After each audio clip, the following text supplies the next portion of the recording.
राजेश एक साधारण किसान था जो अपने खेतों में मेहनत करके अपने परिवार का पेट पालता था। वह ईमानदार, परिश्रमी और नेकदिल इंसान था। राजेश हमेशा दूसरों की मदद के लिए तैयार रहता था।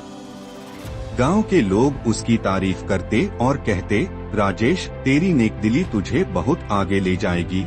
लेकिन राजेश इन बातों पर ज्यादा ध्यान नहीं देता था।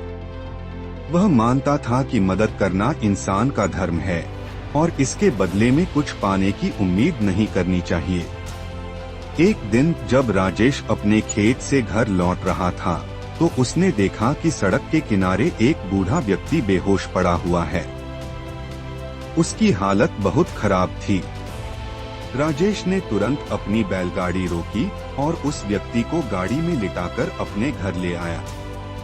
उसने अपनी पत्नी से कहा, इसकी देखभाल करो, मैं डॉक्टर को बुलाकर लाता हूँ। डॉक्टर ने आकर बताया कि बूढ़े व्यक्ति की हालत गंभीर थी और उसे सही समय पर मदद नहीं मिलती तो उसकी जान जा सकती थी।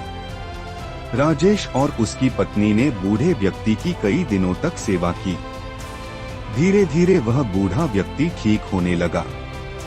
एक दिन उसने राजेश से कहा, तुमने मेरी जान बचाई है, मैं तुम्हारा यह एहसान कभी नहीं भूलूंगा। राजेश मुस्कुराया और कहा, यह तो हमारा फर्ज था, किसी की मदद करना हमारा कर्तव्य है। आप बस खुश रहें, यही हमारे लिए सबसे बड़ी खुशी है। कुछ दिन बाद वह बूढ़ा व्यक्ति ठीक होकर अपने रास्ते चला गया। राजेश और उसकी पत्नी ने इस बारे में ज्यादा नहीं सोचा। कई महीने बीत गए। एक दिन राजेश के खेतों में सूखा पड़ गया। फसलें बर्बाद हो गईं और उसे खाने के लिए भी अनाज नहीं बचा। कर्जदारों ने उसे तंग करना शुरू कर दिया। राजेश के पास कोई रास्ता नहीं बचा था। वह परेशान था और सोच रहा था कि अब क्या किया जाए। एक सुबह एक चमचमाती गाड़ी उसके घर के बाहर रुकी। उसमें से वही बूढ़ा व्यक्ति उतरा जिसे राजेश ने बचाया था। लेकिन इस बार वह साधारण कपड़ों में नहीं बल्कि अमीर व्यापारी की तरह दिख रहा था।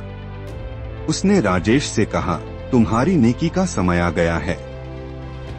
जिस दिन तुमने मेरी जान बचाई उस दिन मैंने ठान लिया था कि मैं तुम्हारा एहसान जरूर चुकाऊंगा।